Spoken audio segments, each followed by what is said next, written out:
ప్రజారాజు. అప్పుడు చిరంజీవి గారికి ఏ మూలో ఎంతకన్నా హ్యాపీనెస్ రాకుండా ఎట్లా ఉంటుంది? ఇది టాప్ యాంగిల్ కెమెరానా ఈ సినిమా? చంద్రబాబు నాయుడు గారి యాంగిలా, జగన్మోహన్ రెడ్డి గారి యాంగిలా, పవన్ కళ్యాణ్ గారి యాంగిలా, ప్రజల యాంగిలా? ఇది నా పర్సనల్ లో యాంగిల్. సో ఈ మధ్య పొలిటికల్ ట్వీట్లు బాగా పెట్టేస్తున్నారు, మీరు ఎందుకు ఓటు వేయరు? ఇప్పుడు ఇవాళ ఓటు అనేది తీసుకుంటే ఇప్పుడున్న కాంటెక్స్లో వాళ్ళ క్వాలిఫికేషన్ ఏంటి? డబ్బులు తీసుకునేస్తున్నారు. అంటే లంచాలు తీసుకున్న వాళ్ళు గవర్నమెంట్ని నిర్ణయిస్తే, నేను ఒక 12 గవర్నమెంట్లు చూసుంటాను అనుకోండి నా లైఫ్ టైంలో. నాకు ఎవరు మారినా నా లైఫ్ స్టైల్ ఏమీ చేంజ్ అవ్వలేదు గవర్నమెంట్ మారిన మళ్ళా. వేరే వాళ్ళు ఎవరైనా వచ్చి చంద్రబాబు నాయుడు గారి కథ తీయమంటే తీస్తారా, తీసేవారా? You don't no. నేను కాదు కదా, స్టీవెన్ స్పీల్బర్గ్, జేమ్స్ కెమెరాన్ కూడా తీయలేదు చంద్రబాబు నాయుడు మీద cinema. Hello and welcome to this candid conversation exclusively on iDream. Super star Rajinikanth cigarette ఎగరేస్తే చచ్చినట్టు వచ్చేది ఆయన నోట్లోనే పడుతుంది. అలాగే రామ్ గోపాల్ వర్మ గారి సినిమా రిలీజ్కి ముందు ఏ కాంట్రవర్సీ జరిగినా తప్పనిసరిగా ఎప్పుడో అప్పుడు రిలీజ్ అవుతుంది, తెలిసిన విషయమే. అండ్ వ్యూహం కూడా సెన్సార్ కోసం ఆగి మొత్తానికి ఇప్పుడు థియేటర్స్కి రాబోతుంది 29th and then 25th of January Shapatham. Let's talk more about this film. Ram Gopal Varma garu మనతో ఉన్నారు సార్. సో దావుద్ ఇబ్రహీం గారికి ధన్యవాదాలు పుష్పగుచ్చాలతో మీకు స్వాగతం. మా కార్యక్రమం మెయిన్ కార్డ్ అది. అదే special thanks to special thanks to Dawood Ibrahim and the censor board. But on a more serious note, ఎవరు ఆపారు సార్ సినిమాని ముందు? నా పాలిట దావుద్ ఇబ్రహీం, అది సెన్సార్ బోర్డ్ ముందు. బట్ టు బి ఫేర్, ఆపలేదు. ఫస్ట్ ఆఫ్ ఆల్ రిజెక్ట్ చేశారు అనేది wrong news. They referred it to the revising committee. Revising కమిటీలో నంబర్ ఆఫ్ మెంబర్స్ ఎక్కువ మంది ఉంటారు. So the officer felt that political tones ఉన్న సినిమా కాబట్టి she needed wider jury to take that decision. So దాంట్లో మీకు ఒక 20-25 days టైం ఇస్తారు కాన్స్టిట్యూట్ చేయడానికి. ఆ ప్రాసెస్ అనేది delay, not because any one try to stop it. Of course stopping అంటే ఇప్పుడు నారా లోకేష్ నుంచి నాకు ఒక నోటీస్ వచ్చింది. అది నారా లోకేష్ కాదా అని కూడా నాకు తెలియదు. ఎందుకు తెలియదు అంటే because it came through registered post, not by mail, and A personal thing అది. సో నోటీస్లో అదే నాట్ టు రిలీజ్ ఫిల్మ్ అని నాకు సెన్సార్ ఆఫీస్కి అందరికి పెట్టారు. ఇదేమిటో, ఏం జరిగినా మీ సినిమా పబ్లిసిటీ అవుతుంది. అది నారా లోకేష్ అంటే everything in life is only publicity finally. కానీ ఈ పోస్టర్ మీద ఒక కొంచెం కళ్ళు ఇలా పెట్టి చూస్తున్న Chandrababu Naidu garu, first of all are you claiming these are the real characters? yes of course. Are you open about it? Open అంటే ఇప్పుడు రియల్ క్యారెక్టర్స్ అయిన కూడా మీరు మీ గురించి చెప్పినా, మీరు నా గురించి చెప్పినా కూడా ఇంటర్ప్రిటేషన్ అవుతుంది. రియల్ క్యారెక్టర్స్ అంటే బేస్డ్ ఆన్ రియల్ క్యారెక్టర్స్. అవును, కరెక్ట్. ఆ బేస్డ్ ఆన్ రియల్ క్యారెక్టర్స్ నుంచి వాళ్ళు ఒకళ్ళే కదా, వీళ్ళు actors, which is obvious. Correct. So అప్పుడు వాళ్ళేనా అని మీరు అడిగితే దాంట్లో ఒక కొంచెం వేగ్నెస్ ఉంది. వాళ్ళేనా అంటే వాళ్ళ క్యారెక్టర్స్ మీద బేస్ చేసింది, అది కరెక్ట్ 100%. సంబోధనలు అలాగే ఉంటాయి, వాళ్ళ రెఫరెన్సెస్ అలాగే ఉంటాయా? అలాగే ఉంటాయి, వాళ్ళ పేర్లనే ఉంటాయి, పేర్లు యాజ్ ఇట్ ఈస్గా ఉంటాయి. సో అయితే మొత్తానికి ఈ సినిమా ట్రైలర్ మీరు ఆనందంతో రిలీజ్ చేసిన తర్వాత జనసేన నుంచి కానీ టీడీపీ నుంచి కానీ మీకు ఏమైనా కామెంట్స్ కానీ ఇండైరెక్ట్గా కానీ ఫీడ్బ్యాక్ కానీ వచ్చిందా? అంటే నాకు డైరెక్ట్గా నేను ఎక్కువ చూడలేదు. బట్ ఏదో ఒక ఛానల్ మాత్రం దావుద్ ఇబ్రహీంతో సంబంధాలు బాటంగా చెప్పిన అతన్ని వెంటనే అదుపులోకి తీసుకోవాలి, ఇన్వెస్టిగేషన్ చేయాలి అని చెప్పారు. అలాంటివి చూసా కొన్ని బేసిక్గా. ఇంకా మామూలుగా ఇప్పుడు జనసేన అభిమానులు వాట్ ఎవర్ వాళ్ళు ట్రోల్స్ వాళ్ళ పని అలాగూ చేస్తారు. అంటే ఆ ఛానల్ వాళ్ళకి జస్ట్ ఇది ఒక్కటి అడిగేసి ఈ టాపిక్ డైవర్ట్ చేస్తాను, వాళ్ళకి అర్థం కాలేదంటారా మీ జోకు? ఆఫ్ కోర్స్ అర్థమైంది. అంటే ఇప్పుడు అది ఎలా ఉందంటే ప్రతి దాంట్లోంచి అంత నెగిటివ్ లాగటానికి ఛాన్స్ ఉంది అని చెప్పి ఓవర్ యాక్షన్ చేయటం. అది ఇప్పుడు దావుద్ ఇబ్రహీం ఇంటర్నేషనల్ టెర్రరిస్ట్. ఎవడైనా సరే ప్రెస్ మీట్లు మీడియా అందరి ముందు చెప్తాడు నాకు దావుద్ ఇబ్రహీం తెలుసు అని. అంత ఆబ్వియస్లీ ఇట్స్ ఎ జోక్. ఎవరితో ఫోన్ చేయించారు అంటే ఒక పవర్ఫుల్ మనిషితో ఫోన్ చేయించారని చెప్పడానికి ఏదో చిన్న జోక్ లాగా చెప్పాను నేను. బట్ మనలో మాట ఆర్జీవి సార్, ఎవరితోనైనా ఫోన్ చేయించారా? స్మూత్గా న్యాచురల్ ప్రాసెస్లో క్లియర్ అయిపోయిందా? Absolutely natural process. There is no such thing, which is what I told you. Right. Any objections that were raised specifically at all No, not at all. in any of the Absolutely. characterizations? Extremely small pieces which are not even అంటే అది కొంచెం sub judice ఉన్న కొన్ని ఇన్సిడెంట్లు for example skill development అని మాట వాడద్దు అన్నారు because that sub judice ఇంకా కోర్టులో అది ఇంకా మీకు ఛార్జ్ షీట్ కూడా వేయలేదు కాబట్టి అలాంటి చాలా మైనర్ థింగ్స్ ఈ సినిమా ఐ థింక్ గత ఇంటర్వ్యూలో మనం మాట్లాడుకున్నట్టు and మీరు చెప్పినట్టు కూడా ఏది వ్యూహం ఏది శపథం ఎక్కడి నుంచి మొదలవుతుంది ఎలా ఎండ్ అవుతుంది అని అర్థం కాని విధంగా ఉంది కావాలనే కొంచెం టీజర్ ట్రైలర్ చూస్తే కూడా అలా అనిపిస్తుంది అంటే there is little element of back and fourth అట్లా ఆ ఆస్పెక్ట్ అనేది ట్రైలర్లో కూడా రిఫ్లెక్ట్ అవుతుంది వర్మ గారు డూ యూ ఫీల్ ఈ సినిమా నిజంగానే రాబోయే ఎలక్షన్స్ని ఇంపాక్ట్ చేస్తుంది అని అనుకుంటున్నారా మీరు ఇప్పుడు ఎలక్షన్స్ ఇంపాక్ట్ అనేది I think first of all elections దేని వల్ల డిసైడ్ అవుతాయి అనే ఒక కాంప్రహెన్సివ్ అండర్స్టాండింగ్ నాకు లేదు ఎందుకంటే అంతమంది వాళ్ళకున్న కష్టాలు వాళ్ళకున్న ఎక్స్పీరియన్స్ ఆ గవర్నమెంట్ తోటి ప్రీవియస్ గవర్నమెంట్ తోటి ఇలాంటి ఫ్యాక్టర్స్ ఏదో ఉంటుంది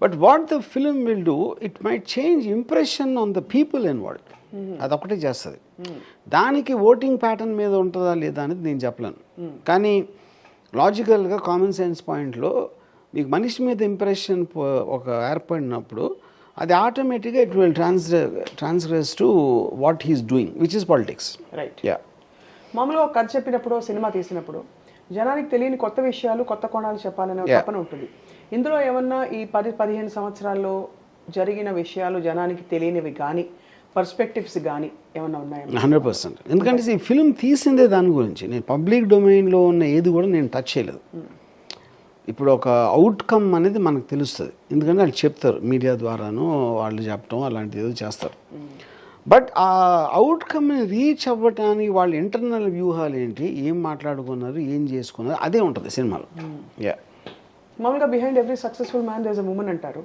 ఈ సినిమాలో మీరు ఫీమేల్ క్యారెక్టర్ ఏదైతే పెట్టారో భారతి గారి క్యారెక్టర్ అని మనం అన్వయించుకుంటున్నాం కాబట్టి ఆ క్యారెక్టర్ని చాలా ఎక్స్ప్రెసివ్గా చాలా ప్రోయాక్టివ్గా చూపించారు అంటే on the political front also almost giving that strength to the protagonist character so అది మీరు అధ్యయనం చేసి రాబట్టిన విషయాల మీకు అర్థమైన I think both ways even నేను ఎవరెవరైతే క్లోజ్గా ఉంటారో కన్సర్న్ పీపుల్ తోటి వాళ్ళ నుంచి ఉన్న ఇన్ఫర్మేషన్ ఒక ఆస్పెక్టు తర్వాత వాళ్ళు ప్రజెంట్ చేసుకునే విధానం భారతి గారు కానీ జగన్ గారు కానీ దాంట్లోంచి తీసింది అది it's a kind of a mix thing it's not like one particular source నుంచి అని నేను చెప్పలేను అండ్ చాలా సర్ప్రైజింగ్ థింగ్ ఏంటంటే ఈ సినిమాలో మెయిన్ ఎపిసోడ్స్ అప్పుడు చంద్రబాబు నాయుడు గారు జగన్మోహన్ రెడ్డి గారు ఈ సెట్టింగ్లో జరిగినా కూడా చిరంజీవి గారి క్యారెక్టర్ని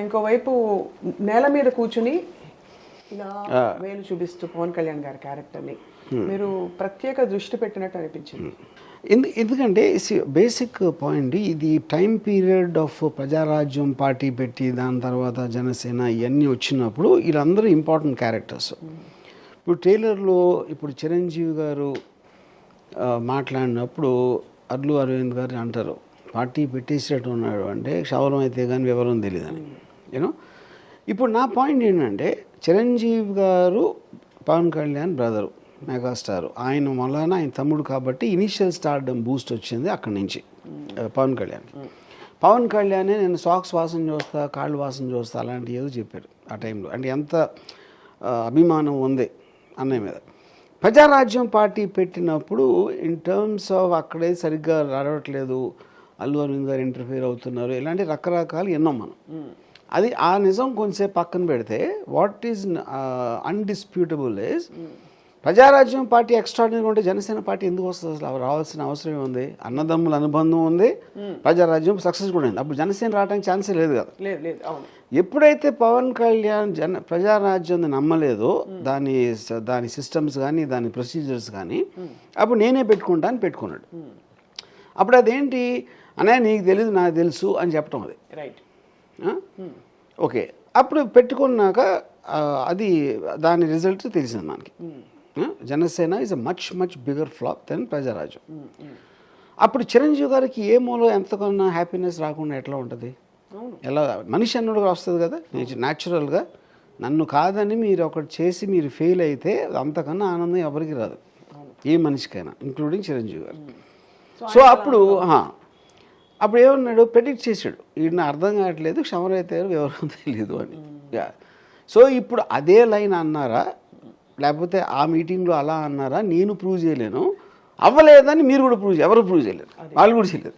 వాళ్ళు అన్నా కూడా మనం చెప్పలేము, అయితే తెలీదు అయి చెప్పలేదు కూడా. కరెక్ట్. అది ఇలా అనేక పాసిబిలిటీస్ లో గారు కల్పిత యథార్థాన్ని ఇది ఇలా జరిగిందని నా అభిప్రాయం. ఇందులో ఏ సన్నివేశమైనా ఖచ్చితంగా ఇలాగే జరిగిందని చెప్పగలుగుతారా? అంటే ఎనీ పర్టికులర్ ఖచ్చితంగా ఇలా జరిగిందని ప్రపంచంలో దేని గురించి చెప్పలేదు. ఇప్పుడు వీడియో ఎవిడెన్స్ కూడా పనికిరాదు ఏ వచ్చిన తర్వాత. అప్పుడు ఖచ్చితం అనే దానికి మీనింగ్ లేకుండా పోయింది. అప్పుడు ఏంటి, నిజం అనేది నమ్మబుల్గా ఉండాలి. అంతే. ఆ నమ్మబుల్ అనేది వేరే వేరే వాళ్ళకి వేరియబుల్స్ మారచ్చు. కొంత నమ్మబుల్గా ఉంది ఒకటి అనుకోవచ్చు, అస్సలు నమ్మబుల్గా లేదని ఇంకోటి అనుకోవచ్చు, ఖచ్చితంగా ఇలాగే జరుగుంటుందని ఇంకోటి అనుకోవచ్చు. ఇది మామూలుగా మీరు యాంగిల్స్ గురించి మాట్లాడతారు, టాప్ యాంగిల్, ఈ పర్స్పెక్టివ్ అది ఇది అని. ఇది టాప్ యాంగిల్ కెమెరానా ఈ సినిమా? చంద్రబాబు నాయుడు గారి యాంగిలా, జగన్మోహన్ రెడ్డి గారి యాంగిలా, పవన్ కళ్యాణ్ గారి యాంగిలా, ప్రజల యాంగిలా? ఇది నా పర్సనల్ లో యాంగిల్ ఇది. ఓహో. ఇప్పుడు సినిమా తీసింది నేను కాబట్టి దాంట్లో ఉన్న కంటెంట్ కానీ క్యారెక్టర్స్ కానీ నాకున్న ప్రత్యేక లో యాంగిల్లో తీసినది. ఈ ట్రైలర్లో బాగా ఆకట్టుకున్న డైలాగ్, మంచి ప్యాకేజ్ ఇస్తాను, అది డైలాగ్కి నేపథ్యం చెప్పగలుగుతారా? అంటే ఇప్పుడు ప్యాకేజ్ ఇస్తాను చంద్రబాబు ఇచ్చి ఉంటాడు అని చెప్పారు. నా ఉద్దేశంలో అది జరిగింది. పవన్ కళ్యాణ్ దాన్ని ఒప్పుకున్నాడా లేదో నాకు తెలియదు, అందుకని నేను అది చూపించలేదు. సినిమాలో చూపిస్తారా? పోనీ అది సినిమాలో ఉంటుంది, అన్నాడు నువ్వు అని ఉంటుంది. అది కొంచెం ఎక్కడో మీరు తక్కువ చూపించినా కూడా ఒక సెటరికల్ గా చూపించారు పవన్ కళ్యాణ్ గారి క్యారెక్టర్ ఈ సినిమాలో.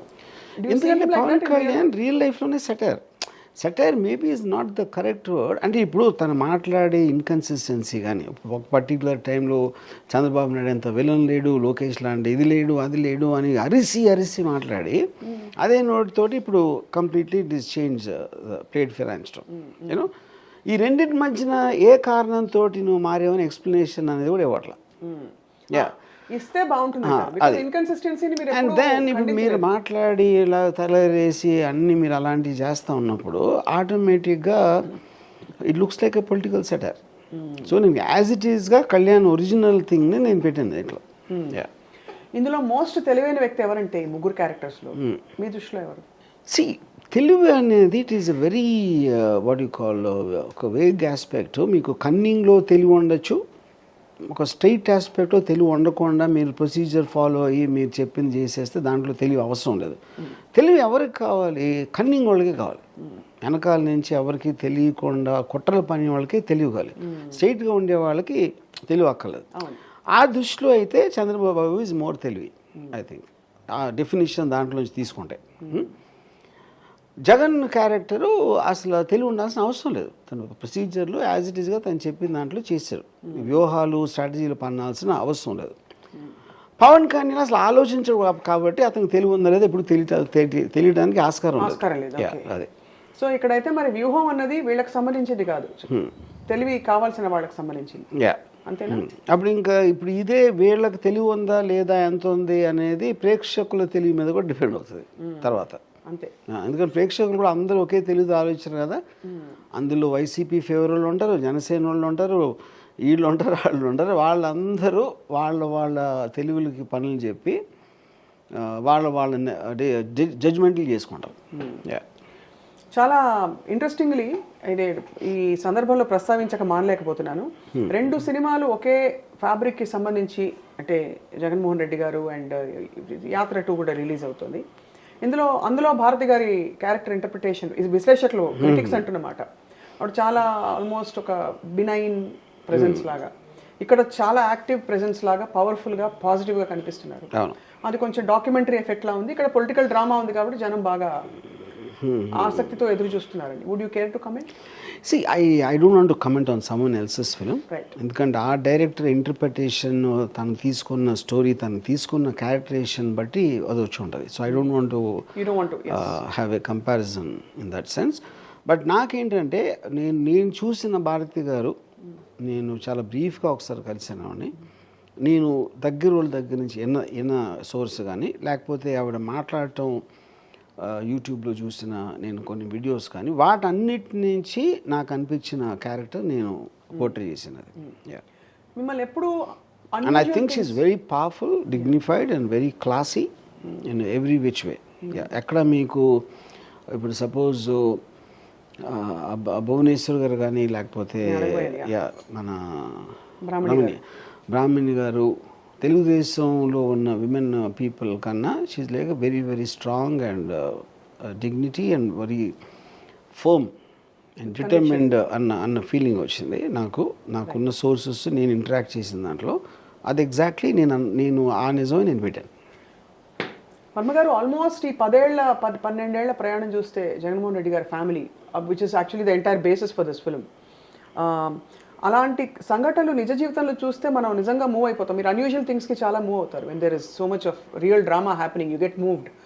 Imagine somebody going to jail for 400 days and coming out strong and even stronger than they were, not being crushed at all in the spirit. What do you describe that quality? How do you describe that quality? అంటే ఇప్పుడు I don't know. అంటే ఇప్పుడు నాకు జగన్ గారు జైలుకి వెళ్ళి జైల్లో ఏం జరిగింది అంటే ఇప్పుడు సిబిఎన్ కష్టాలు పడ్డారో అన్నది నాకు నమ్మబుల్గా ఉంది. ఎందుకంటే మేబీ ఆ కాంటెక్స్ట్లో అన్ని సంవత్సరాల్లో సీఎంగా అన్నిసార్లు చేసి దాని తర్వాత జైల్లో ఉండాల్సి వచ్చింది అనేది ఒక ఆస్పెక్ట్ అవ్వచ్చు. వైరస్ వైఎస్ జగన్ ఆయన జైల్లోకి వెళ్ళినప్పుడు జస్ట్ ఒక సీఎంగా పాపులర్ పర్సన్ కొడుకు, he did not achieve anything in the context except is a business man. ఆయన మీద ఏదో కేసు పెట్టారు. సో అప్పుడు నేను అసలు ఫాలో కూడా అవ్వలేదు ఎగ్జాక్ట్గా జైల్లో ఆయన ఏం జరిగింది ఏం చేశారు అనేది. But what is undeniable is అంటే ఒక అంత హిస్టరీ ఉన్న కాంగ్రెస్ పార్టీకి ఎదురు నిలిచి ఎంతమంది దగ్గరోళ్ళు చెప్పినా కూడా నో అని చెప్పి తన ఒక యారో ఫోకస్డ్ డిటర్మినేషన్తో వెళ్ళటం అనేది మాత్రం you cannot ignore that. That it self shows the resilience. ఇందులో చంద్రబాబు నాయుడు గారి మొన్న జైలుకి వెళ్ళిన పాత్ర ఉంటుందా సార్ వ్యూహంలో? ఆయన జైలుకి వెళ్ళిన పాత్ర కరెక్ట్. ఈ ట్రైలర్లో లోకేష్ గారిని ఎక్సెప్ట్ చిప్స్ తింటూ మీరు చూపించలేదు, దానికి ఏమైనా కారణం ఉందా సార్? లోకేష్ గారిని చిప్స్ తింటూ అది లోకేష్ ఎవరు చెప్పారు మీకు? అంటే మేము అన్వయించుకుంటున్నాం సార్. వెనకాల అంత ఫ్రీ స్పేస్లో ఎవరైనా చిప్స్ తింటున్నారంటే ఇట్ మస్ట్ బి ఇద్దరు రసగుల్లా గారు ఆర్ లోకేష్ గారని. ఓకే, రసగుల్లా సీన్ ఎక్కడ ఉంది కానీ ఓకే. నేను మీరు ప్రెస్ మీట్లో రసగుల్లా గారి ప్రస్తావన తీసుకొచ్చారు కాబట్టి. సో ఇప్పుడు ఇప్పుడు ఆ క్వశ్చన్ ఏంటి దాని మీద మీరు చెప్పింది? అంటే ఆయన్ని అంతకంటే ఫోకస్ పెట్టారు. ఎందుకంటే నాకు రియల్ లైఫ్లో కూడా అది తప్పిస్తే నేను వేరేది చూడలేదు. ఎందుకంటే you will only mimic what everybody else is saying. Lokesh ఇప్పుడు యాత్ర చేశారు కదా సార్ మొన్న. యాత్ర కూడా కాపే కదా, ఎవరో చేసి మన ఒరిజినల్గా చేసింది మాట్లాడింది ఒక్కటి కూడా లేదు. సో సిబిఎన్ గారి కొడుకు ఒక్కటి మీరు తీసేస్తే అబ్సల్యూట్లీ ఈజ్ నోబడి. సో అందుకని that is what which will reflect in the film. And of course చాలా interesting other character, female character is Vijayamma గారి క్యారెక్టర్. ఆవిడని మీరు అంటే ఒక కనిపించకుండానే పవర్ఫుల్గా చూపించారు ఈ సినిమాలో, ఆవిడ ఎఫెక్ట్ ఇంపాక్ట్. అండ్ షర్మిల గారు, ఈ క్యారెక్టర్స్ ఎలా ఉండిపోతున్నాయి? బికాస్ మెయిన్ స్ట్రీమ్ ఫ్యామిలీ సిచ్యువేషన్లో ఫీమేల్ క్యారెక్టర్స్ వర్మ గారి సినిమాల్లో కనిపించడం చాలా అరుదు. అంటే గత మెనీ సినిమాస్ చూసుకుంటే చాలా సినిమాలు. సో ఇందులో వీళ్ళు ఇంపార్టెంట్ కాబట్టి వీళ్ళు పెట్టారు సార్, ఎలా ఉండబోతుంది? Basically I think their importance is as much as what the story requires. అంతే. అంటే స్టోరీ అనేది ప్రిన్సిపల్ స్టోరీ అనేది 100% జగన్, చంద్రబాబు నాయుడు, పవన్ కళ్యాణ్, భారతి గారు ఈ నలుగురు మధ్య ఉంటుంది. మిగతా వాళ్ళందరూ కూడా their importance to the story. 150 గెలుస్తున్నాం అని ట్రైలర్లో ఉండే ఆ డైలాగ్స్ దానికి ఏమన్నా నేపథ్యం ఉందా? దానికి ఏమన్నా నేపథ్యం ఉందా అంటే అదే మీరు 150 ఆల్మోస్ట్. సో ఇప్పుడు అదే ఇప్పుడు ఒక కాంటెక్స్లో మీరు అప్పుడులో వచ్చిన వీడియోస్ వాళ్ళు చెప్పిన దాన్ని బట్టి మీరు యూట్యూబ్లో టైం ఉన్నప్పుడు చూసుకుంటే ఆ నేపథ్యం తెలిసిపోతుంది. దాని మీద ఆ కాన్ఫిడెన్స్ చూసి ఆయన చప్పట్లు కొట్టడం అనేది ఆయన అంతర్యంలో ఏమున్నదో కూడా మీకు తెలిసిపోతుంది.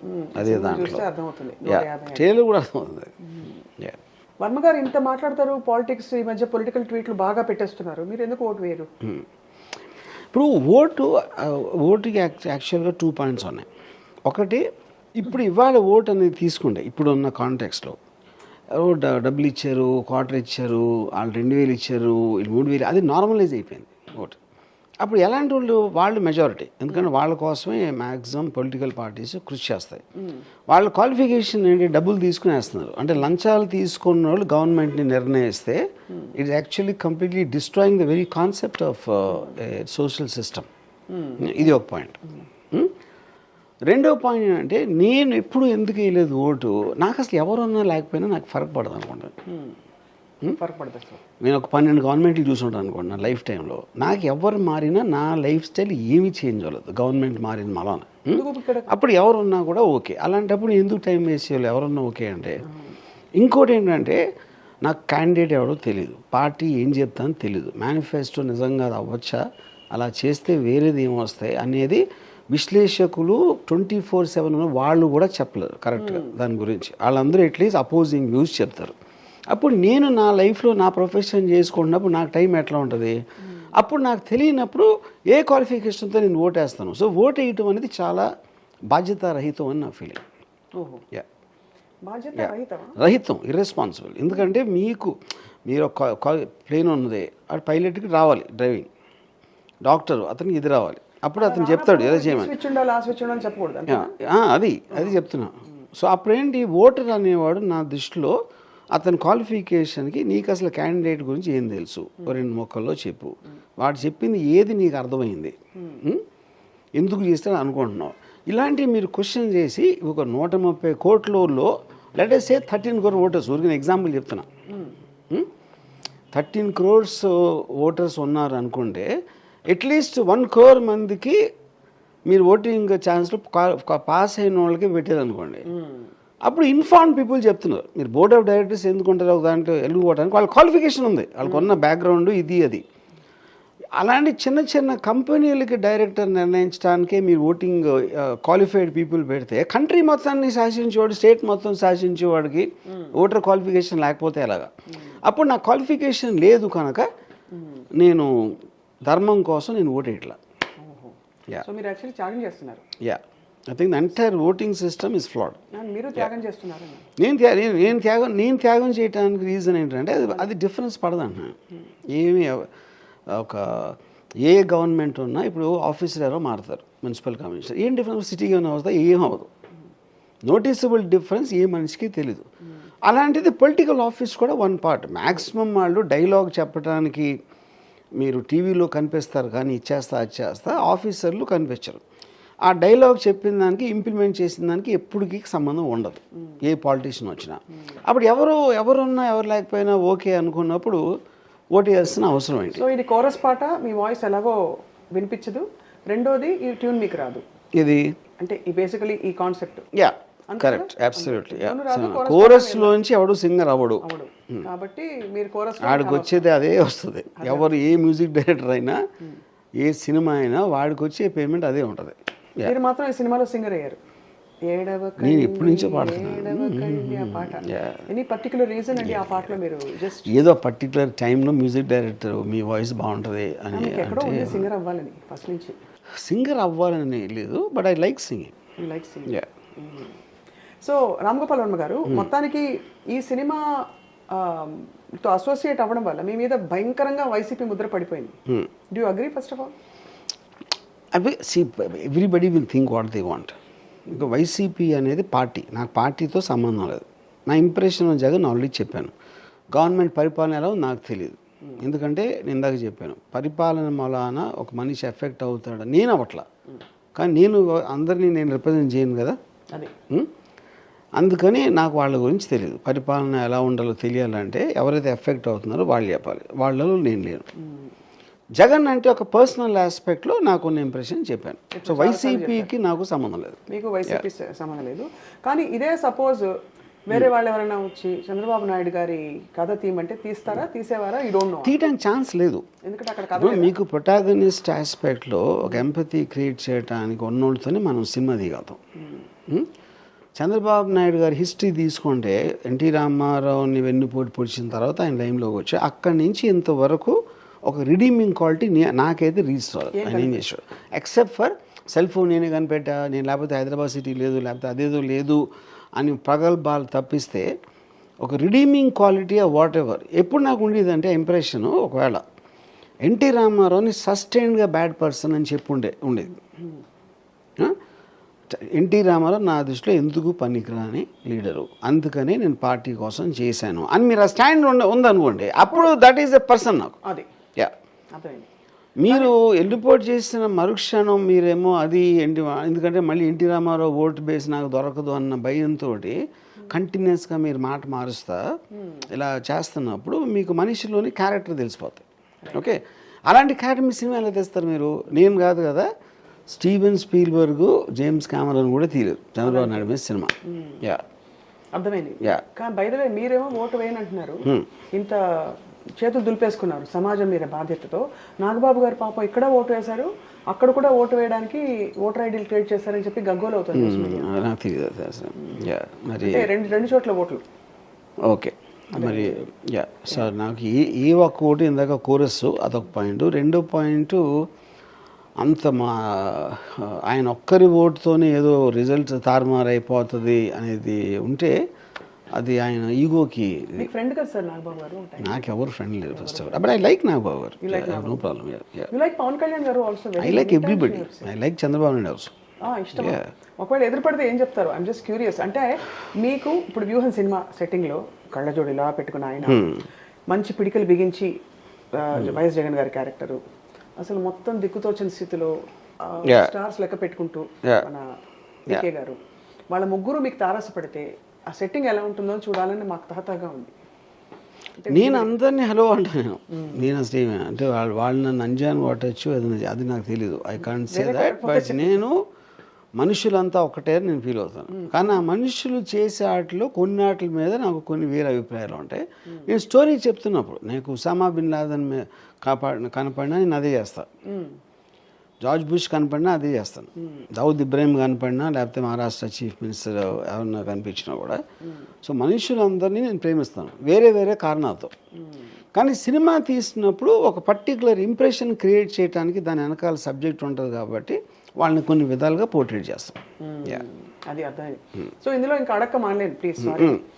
బాలకృష్ణ గారు మరియు నాగబాబు గారు మరియు అప్పుడప్పుడు మనకి ఇలా వచ్చి ఒక్క సాంగ్ చేసి వెళ్ళిపోయే వీళ్ళందరూ కూడా ఉంటారా? ఒక సాంగ్ చేసి వెళ్ళిపోయారు మనకు అలా ఫ్లాష్ లా కనిపించి వెళ్ళిపోయా అని మా ఉద్దేశం. Okay, not really. So Nagababu గారు ఉన్నారు. ఎస్ ఎస్ ఎస్, ఎందుకంటే పవన్ కళ్యాణ్ ఇంపార్టెంట్ క్యారెక్టర్ అయినప్పుడు ఆ పక్కన వాళ్ళు ఉంటారు కదా అందరూ, అది అలాగా. అండ్ ఇంకోటి ఎవరున్నారు? బాలకృష్ణ గారు. బాలకృష్ణ గారు ఎందుకంటే బేసిక్గా ఆ జర్నీలో ఆయన ఇంపార్టెన్స్ స్టోరీ పరంగా లేదు. ఒక్క లైన్లో డిస్క్రైబ్ చేయాలంటే వర్మ గారు, అసలు వాట్ ఈస్ ద స్టోరీ? 2009 తర్వాత ఏం జరిగింది అని మీరు చెప్తే మీ సింగిల్ లైన్లో. ఇది స్టోరీ కాదు, this is behind the scene story. Story అందరికీ తెలుసు, ఆల్ ద కీ పాయింట్స్ అనేది పబ్లిక్ డొమైన్లో ఉన్నాయి. ఆ కీ పాయింట్స్ని రీచ్ అవ్వడానికి వెనకాల జరిగిన వ్యూహాలు, కుతంత్రాలు, వాటిని చెప్పడం దీని ఉద్దేశం. సో స్టోరీ పరంగా చెప్పాలి అంటే అది it is not possible in a short time. అది మీరు సినిమా చూడాలి. ఈ ట్విట్టర్లో మీరు ఎలాగో అన్నిటి మీద కామెంట్ చేస్తున్నారు కాబట్టి మీరు ఎప్పుడు టెక్నాలజీ అందరికీ అందుబాటులో ఉండాలని మీరు ఎప్పుడు vouch for it, advocate for it. స్కూల్స్లో ట్యాబ్స్ ఇస్తున్నారు, ఆ ట్యాబ్స్ ఇవ్వడం మూలన పిల్లలు చెడిపోతారని చెప్పి ఒక ప్రధాన దినపత్రికలో, ఈనాడు పత్రికలో రాశారు ఒక కథనం. ఎందుకు చెడిపోతారు? పిల్లలకి ట్యాబ్స్ ఇస్తున్నారు కదా ఫ్రీగా. అవును, అవి ఇవ్వడం వల్ల పిల్లలు చెడిపోతారు. అంటే ఏ విధంగా? అన్ని విధాలుగా. అంటే వాళ్ళకి they have access to unnecessary data, information, బహుశా కొంచెం అశ్లీలమైనవి. అంటే నేను అదే చెప్పేది. ఇప్పుడు అంటే ట్యాబ్ లేకపోతే సెల్ ఫోన్ లేదా? అంటే ఇప్పుడు మీరు టెక్నాలజీని రిస్ట్రిక్ట్ చేయటం కన్నా స్టూపిడిటీ ఉండదు, ఏ టెక్నాలజీ అయినా కూడా. Whole point of advancement of society technology ఏదైతే ఉందో ప్రతి ఒక్కరి చేతిలో రావాలి, which is what the democratisation aspect. దాంట్లో మీరు ఏదన్నా చూడకూడదని చూసారా, లేకపోతే ఏదో యాక్సెస్ చేస్తున్నారా అనేది దానికి వేరే సెపరేట్ రూల్స్ ఉండాలి, which is how it happens all the time. మీరు కార్లు ఉన్నాయి, కార్లు ఫాస్ట్గా అయితే యాక్సిడెంట్ అవుతాయి కాబట్టి మీరు యూ టర్న్, ఈ టర్న్, ఆ టర్న్ బోర్డులు పెట్టారు, ట్రాఫిక్ పోలీసుని పెట్టారు. అందుకని యాక్సిడెంట్లు అవుతాయని కార్లు ఆపేస్తారా? సో బేసిక్ పాయింట్, టెక్నాలజీ అనేది ప్రతి మనిషికి ఉండాలి, which is the only point of society social advancement. మీరు అప్పుడు ఎంత వాళ్ళకి ప్రపంచంలో ఉన్న అంత నాలెడ్జ్ వచ్చేసే సదుపాయం కలిగిస్తే దాంట్లో ఇది ఉంది అది ఉంది అని అని అని చెప్పడం కన్నా మూర్ఖత్వం ఉండదు. సార్, సో శపథం ఎండ్లో ఏమవుతుంది? శపథం ఎండో చంద్రబాబు నాయుడు గారు జైలుకి వెళ్తారు. ఇప్పుడే చెప్పేస్తారు. అది అందరికీ తెలిసింది, అందులో చెప్పడానికి ఏముంది. సో మామూలుగా మీరు ఎంత నాకు ఎమోషన్స్తో సొసైటీస్ సంబంధం లేదని చెప్పినా ఎక్కడో ఒక మెసేజ్ ఇచ్చేస్తుంటారు. ఉదాహరణకి కత్తులతో సావాసం, ఇంకోటి లేకపోతే ఇలాగా సో అండ్ సో అయిన కథ అని ఏదో ఒక ఒక బిగినింగ్, దాని బిగినింగ్ ఏమంటారు, ప్రిఫేస్, పుస్తకానికి ప్రిఫేస్ అంటారు. సరే, వాట్ ఎవర్, ముందు మాట, ఆ ముందు మాట ప్రకారం వెనక మాట ప్రకారం అసలు ఏమిటి మొత్తం వ్యూహం శపథం తాలూకు హితబోధ?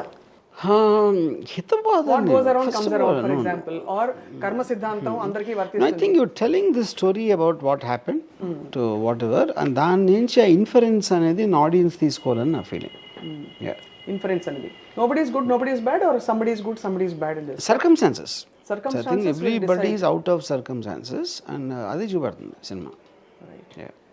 On a concluding note, ఇప్పుడు ఫర్ ఎగ్జాంపుల్ నన్ను కొంతమంది అడిగారు, ట్రైలర్లో ఒక వన్ ఆఫ్ ద ట్రైలర్స్లో వైఎస్ఆర్ మరణ వార్త విన్నాక సిబిఎన్ గారు నవ్వుతారని హ్యాపీనెస్తో. నా పాయింట్, ఒక పొలిటికల్ అపోనెంట్ ఏమైనా అయినప్పుడు మనిషికి జెలసీ అనేది చాలా స్ట్రాంగ్ ఎమోషన్. సో ఎవరికో ఏదో అయితే మన ప్రత్యర్థికి మనకి ఇష్టం లేని వాళ్ళు, లేకపోతే వాడు పైకి రావాలని మనం కోరుకోని వాళ్ళు ఏమన్నా కిందకు వచ్చేస్తే ఎక్స్ట్రాడినరీ హ్యాపీనెస్ వస్తుంది ఎవరికైనా. అది మనిషి నైజం, దాన్ని తప్పు పట్టకూడదు. అప్పుడు పొలిటికల్ అపోనెంట్ అయిన ఒక కబుక్కున అనుకోని విధంగా యాక్సిడెంట్లో పోతే ఇంకొక మళ్ళీ 5 ఏళ్ళు వెయిట్ చేయాలి, 10 ఏళ్ళు వెయిట్ చేయాలి మనకు అలాంటి మెంటల్ స్టేట్లో ఉన్నప్పుడు ఒక దేవుడు వరం ఇచ్చినట్టే కదా అది. ఆ దేవుడు వరం ఇచ్చినప్పుడు హ్యాపీనెస్ ఉండకుండా ఎందుకు ఉంటుంది అన్నది మీ అది నా ఇంటర్ప్రిటేషన్. అది అలాగే మరి చూస్తే ఇప్పుడు ఫర్ ఎగ్జాంపుల్ ఈ పాయింట్లో సిబిఎన్ గారు అసలు ఆ రోజు 3 రోజులు ఏడ్చాను నేను, అసలు రూమ్ నుంచి బయటికి రాలేదు, నా తలగడంతా తడిసిపోయింది అని భువనేశ్వర్ గారు వీళ్ళందరూ చెప్పారు అనుకోండి, అది ఎవరైనా నమ్ముతారా? అది పాయింట్. కానీ అంటే ఇప్పుడు మరి చంద్రబాబు నాయుడు గారు జైలుకి వెళ్ళినప్పుడు జగన్మోహన్ రెడ్డి గారు కానీ వేరే వాళ్ళు నవ్వుకునే వాళ్ళ సినిమాలో? ఇప్పుడు అదే చెప్తున్నా, ఏ మనిషి అయినా కూడా అవతల వాళ్ళకి ఏదన్నా జరిగినప్పుడు హ్యాపీనెస్ ఫీల్ అవ్వకుండా ఉండటం సాధ్యం కాదు. అది నేను అనవచ్చు, I'm not about Jagan or CBN. ఈ కాంటెక్స్ట్లో చూపించాం అంతే. Do you care to either believe or wonder at so many people dying soon after hearing about the demise of Dr. YSR? నేను ఆనెస్ట్గా బిలీవ్ చేయను. ఎందుకు బిలీవ్ చేయనంటే ఐ ఫీల్ అంటే ఇప్పుడు also the kind of a person, ఇప్పుడు ఎన్నో రకాల మనుషులు ఉంటారు, ఇడియట్స్ ఉంటారు, స్మార్ట్ వాళ్ళు ఉంటారు, రకరకాల వాళ్ళు ఉంటారు. సో ఇప్పుడు ఒక పాలిటిషియన్ని నాకేం వస్తుంది అని ఒక బెనిఫిట్ కోసం చూస్తారు, కానీ బ్లైండ్గా ఫాలో అయ్యే psychology first of all I can't connect. కానీ నాకు లేదు కాబట్టి వేరే వాళ్ళకి లేదని నేను చెప్పలేను, ఎందుకంటే నాకు వాళ్ళు తెలియదు కాబట్టి. అలాగే మీరు ఒక బ్లైండ్ దాంతో నేను ఉదాహరణకి శ్రీదేవి గారితో క్షణక్షణం తీస్తున్నప్పుడు నేను ఎవరో ఒక గూండాలకి చెప్పాను శ్రీదేవి గారి ప్రొటెక్షన్ కోసం ఉండి ఎవరైనా దగ్గరికి వస్తే కొట్టేమన్నా. పోలీస్ ఇన్స్పెక్టర్ వస్తే కొట్టాడు. అప్పుడు అదేంటి నా మీద ఉన్న గుడ్డి నమ్మకం వాడికి, రామ్ గోపాల్ వర్మ హ్యాండిల్ చేస్తాడులే అని నమ్మకమా, లేకపోతే ఒక కుక్క ఉందనుకోండి, కుక్కకి తెలీదు మినుసుకో అంటే కరిసేస్తుంది ఎవరినైనా. అది నరేంద్ర మోడీ గారు వస్తుంది, లేకపోతే దావుద్ ఇబ్రహీం గారు వస్తుంది, తెలియదు దానికి.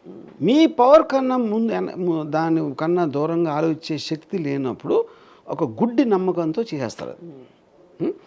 అప్పుడు అదే కాంటెక్స్లో అసలు వైఎస్ఆర్ లేకపోతే మనకు లేదు అని ఆయన అనుకుని పోయారా అది నాకు తెలియదు. బట్ వాళ్ళు పోయినా సరే they are irrelevant to society అనేది నా ఫీలింగ్.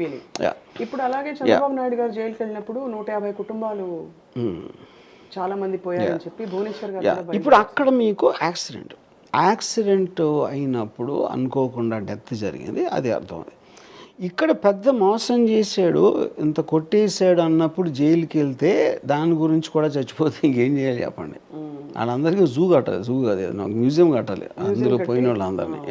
అలా పోయిన అలా పోయిన వాళ్ళందరినీ అక్కడ at least even I don't subscribe to that also. But at least మీకు డెత్ అనేది ఉంది కాబట్టి డెత్ అనేది వేరియస్ థింగ్స్కి వేరే చేస్తూ ఉంటుంది. ఇక్కడేమో స్కామ్లో ప్రజల డబ్బు కొట్టేసిన ఎలిగేషన్లో జుడిషియల్ ప్రొసీజర్ కోర్టు పంపింది, గవర్నమెంట్ పంపలా. అవును, టైమ్ ఆఫ్ ఫేస్ ఎవిడెన్స్ ఉందన్న అలిగేషన్ తోటి కోర్టు పంపిస్తే దానికి ఇంకా దాని గురించి అసలు దాని లాజిక్ ఏంటి, ఎప్పుడు వస్తాడు అది తెలియకుండా చచ్చిపోతే ఇంక అంతకన్నా సొంటలు ఉంటారు ఎవరైనా? వాళ్ళు పోతే ఏంటి, పాపోతే ఏంటి? వాళ్ళు ఉన్నా కూడా it doesn't make any sense. ఎందుకంటే మీకు పర్మనెంట్ క్లోజర్ రాలా, అది అరెస్ట్ అంతే. అరెస్ట్ అందరూ అవుతారు. జగన్ అయ్యారు, మన ఏ రాజా, జయలలిత, ఎక్స్ వై వందలు అవుతారు ఇలా అరెస్ట్ అయితే ప్రాణాలు తీసేసుకుంటే అంతకన్నా సొంటలు ఎవరు ఉంటారు? మరి మీరు శపథంలో ఎలా కంక్లూడ్ చేస్తారు? జైలుకి వెళ్తారు మళ్ళీ?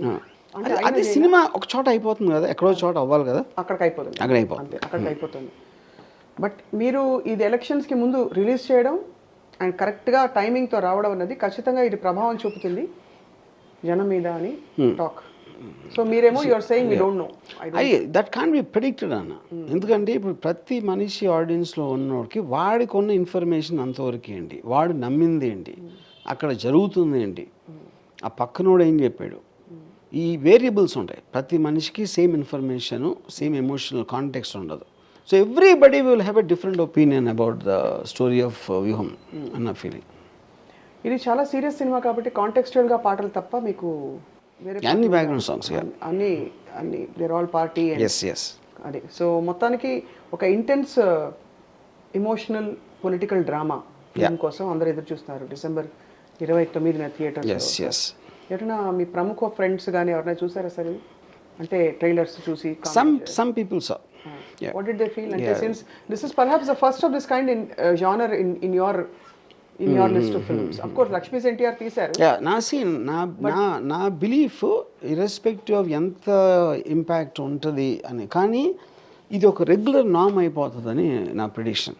ఎందుకంటే ఫిల్మ్ అనే మీడియంలో కూడా మీరు ఒక క్యారెక్టర్స్ని ప్రొజెక్ట్ చేయడానికి, లేకపోతే మీరు అనుకున్న వ్యూ పాయింట్ చెప్పడానికి మీరు మామూలుగా ఒక స్పీచ్ ఇవ్వచ్చు, ఇంటర్వ్యూ ఇవ్వచ్చు, ఒక అనలైజ్ చేయొచ్చు, అలాగే ఒక సినిమా కూడా తీయచ్చు అనే ఒక ప్రాసెస్కి ఇది స్టార్ట్ అవుతుందని నా ఫీల్.